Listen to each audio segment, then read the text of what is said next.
ci wàllu tàggee njabootu siiwal Seck gépp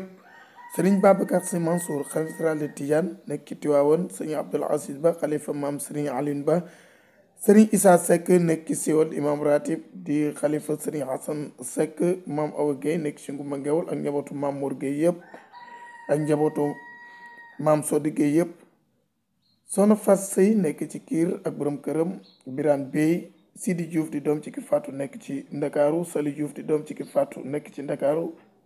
Talibuye Diouf di doom ci ki faatu nekk ci Ndakaaru Ablaye Dieye nekk ci Kalsane Gandiol Saint-Louis Moustapha Mbeng nekk ci kër Abdou Ndoye di doom ci ki faatu ak njabootu Fass Cissé Badara Sall ak njabootu Koura Ndiaye yëpp nekk ci Ndakaaru Mame Daba Sey nekk ci Ngumba Ngewul doom ci ki faatu njabootu siiwal Mbadiar Kalasaan Nangur Njaay Rimbax ak mboolem askanu Ngumba Ngewul yëpp ñoo am naqar ak tiis di leen tàggee soxna Fat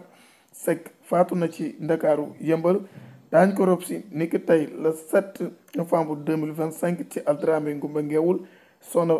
Fat Seck moomu suñu goro yàlla na yàlla xare ko aljana bi jaay seydina Muhammad sallallahu alayhi wa sallam ñu ngi koy jaal njabootu Ngumba Ngewul gépp di ko jaal njabootu suñu Abdoul Aziz Sey